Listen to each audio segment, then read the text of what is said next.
Millionaire catches poor boy dancing with his paralyzed daughter. What happened surprised everyone. The security footage showed everything.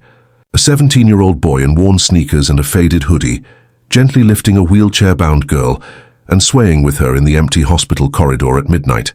What billionaire Marcus Blackwood saw on his phone screen that night would change 3 lives forever, but not in the way anyone expected. If this story touches your heart, please take a moment to like, share, comment, and subscribe to Trillionaire in Love. Your support helps us bring more inspiring stories like this one. Now let's dive into what really happened that night. Marcus had built his empire from nothing, clawing his way from poverty to become one of the country's youngest tech billionaires. But all his wealth couldn't fix what mattered most: his daughter Emma's shattered spine from a car accident 2 years ago. At 16, Emma had gone from a vibrant dancer to a girl who barely spoke, trapped in a wheelchair and the sterile walls of the rehabilitation center, where she'd been living since her mother couldn't cope with the demands of her care. The boy's name was David Chen. Every weekday after school, he worked as a janitor at Mercy General Hospital to help his immigrant parents pay rent for their 1-bedroom apartment. His father drove a taxi 16 hours a day, his mother cleaned offices at night, and still they struggled to make ends meet. David had dreams of becoming a physical therapist, but college seemed as distant as the stars. He'd learned to accept that some dreams were luxuries poor kids couldn't afford. Emma had been at the rehabilitation center for 8 months, making minimal progress.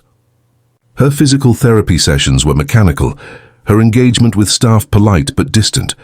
She spoke only when necessary, ate only what was required, and spent most of her time staring out the window with hollow eyes that had once sparkled with life.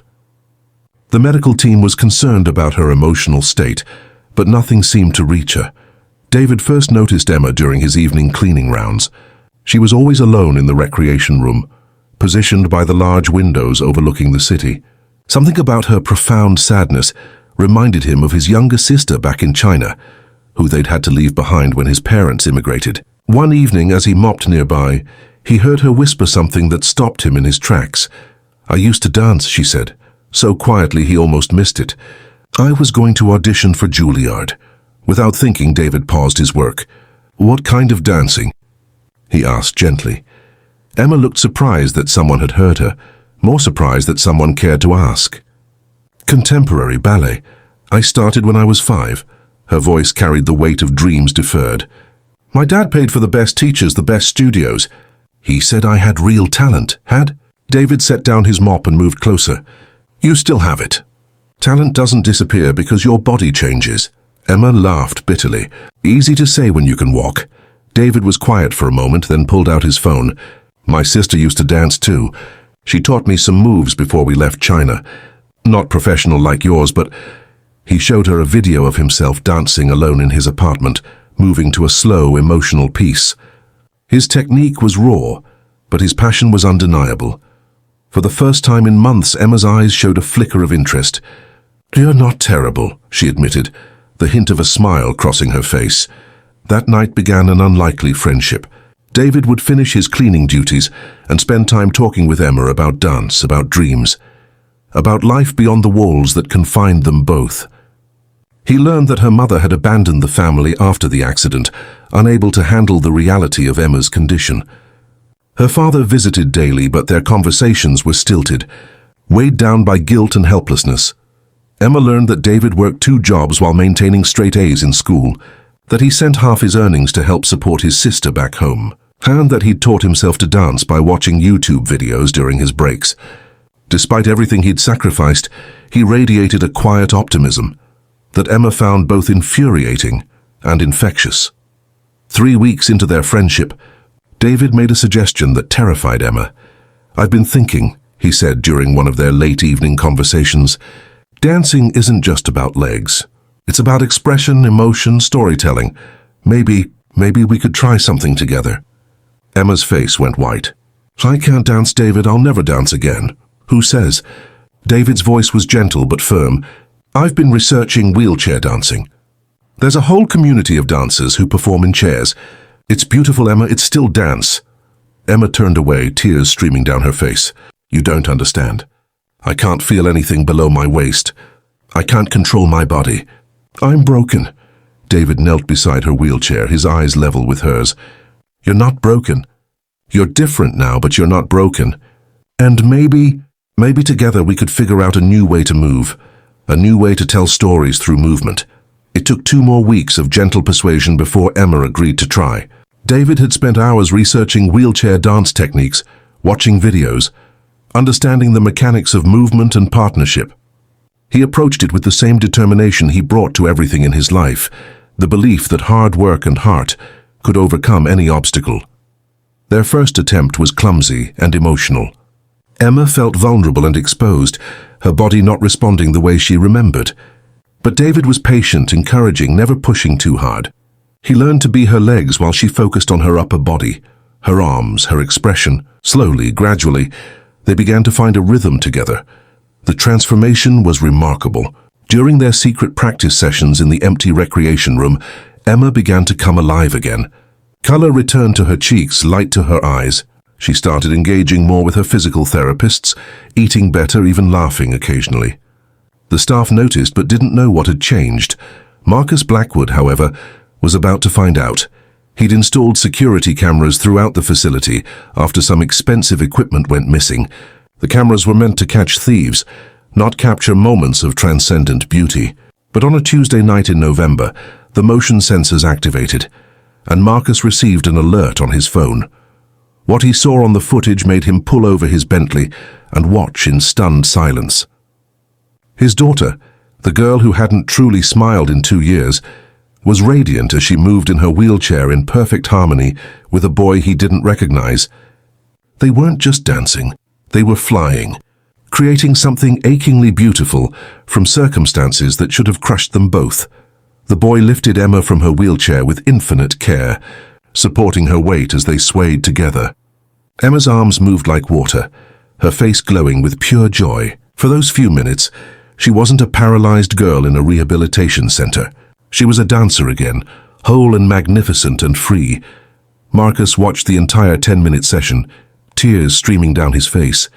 This was his daughter, his real daughter, not the shadow who had been going through the motions of recovery. This unknown boy had somehow reached the part of Emma that Marcus, with all his wealth and connections, hadn't been able to touch. The next morning, Marcus arrived at the center earlier than usual. He found David in the hallway, preparing his cleaning cart. The boy looked up nervously as the imposing billionaire approached. "You're David Chen," Marcus said. It wasn't a question. David's face went pale. He'd been caught and he knew it. "Mr. Blackwood, I can explain. I never meant to what? To give my daughter her life back?" Marcus's voice was thick with emotion. "To show her that her dreams didn't have to die with her accident?" David stared at him, confused and terrified. Marcus pulled out his phone and showed David the security footage. "I saw everything. I saw my daughter smile, really smile, for the first time since her accident. I saw her dance again." His voice broke. "How did you do it? How did you reach her when everyone else failed?" David was quiet for a long moment. "I didn't do anything, Mr. Blackwood. Emma did the work. I just saw her. Not the accident, not the wheelchair. Just Emma. She's incredible. She always was. The accident didn't change that." Marcus studied this young man who had achieved what teams of expensive therapists couldn't. David's clothes were worn but clean, his manner respectful but not servile. There was something in his eyes, a depth, a wisdom, a kindness that couldn't be bought or taught.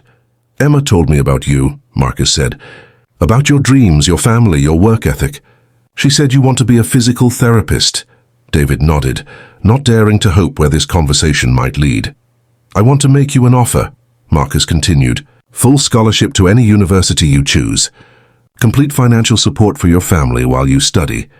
And when you graduate, a position at the new rehabilitation center I'm going to build. One that focuses on adaptive arts therapy." David's legs nearly gave out. "Sir, I can't accept it. This isn't charity," Marcus interrupted. "This is recognition. You have a gift, the ability to see potential where others see limitations. Emma isn't my only child who needs that kind of vision. There are thousands of kids like her who need someone who believes in them the way you believe in Emma." But the most surprising moment was yet to come. Marcus asked David to continue his friendship with Emma, officially this time as part of her therapeutic program. He wanted David to help develop a new approach to rehabilitation, one that focused on rediscovering joy and purpose, rather than simply treating symptoms. 3 months later, Emma performed her first public dance in 2 years. It was at a fundraising gala for the new Adaptive Arts Center, with David as her partner. The audience was filled with wealthy donors who had come expecting a typical charity event. What they witnessed was a performance that moved hardened business leaders to tears and standing ovations. Emma, radiant in a flowing blue dress that complemented her wheelchair, moved with grace and power that seemed to defy physics. David, now her official dance partner and therapy assistant, supported and lifted her with strength born of respect and genuine affection. Together they told a story of resilience, of friendship, of dreams that refused to die. After the performance, as the audience erupted in applause, Emma looked up at David with tears of joy in her eyes. "We did it," she whispered. "We actually did it." "No," David replied, spinning her wheelchair in a final flourish. "You did it. You never stopped being a dancer, Emma. You just learned a new way to fly." Marcus watched from the wings, his heart full for the first time in years. The boy he'd thought was stealing something from his family had actually been giving back what Marcus thought was lost forever. His daughter's spirit, her dreams, her belief in herself. David graduated valedictorian from his university program, with Emma cheering from the front row. The rehabilitation center they built together became a model for adaptive therapy programs worldwide.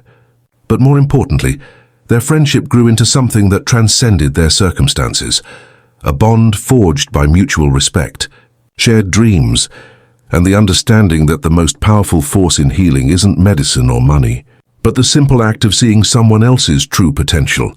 Emma never walked again, but she danced professionally for 15 years, inspiring a generation of adaptive athletes and artists. David became a renowned physical therapist and the director of 3 adaptive arts centers. And Marcus learned that sometimes the greatest gift a parent can give their child isn't protection or provision, but the freedom to find their own way back to joy. The security footage from that first night remains on Marcus's phone, a reminder that the most profound moments of transformation often happen in the quiet spaces, away from the spotlight, when one human being chooses to see another as they truly are, not broken, not limited, but magnificently, powerfully whole. The story doesn't end there, though. It lives on in every child who discovers that their dreams can survive any circumstance, in every friendship that bridges the gap between different worlds, and in every parent who learns that love sometimes means stepping back and letting others help their children soar. Because sometimes the person who catches you isn't the one who lifts you up. It's the one who shows you that you were never really falling in the first place. Thank you for watching this incredible story of hope, friendship, and the power of seeing beyond limitations. If you were moved by Emma and David's journey, please like this video. Share it with someone who needs to hear this message. And don't forget to subscribe to Billionaire in Love for more inspiring stories that remind us of the beautiful resilience of the human spirit. Your comments mean the world to us. Let us know how this story touched your heart, and remember, every dream is worth fighting for.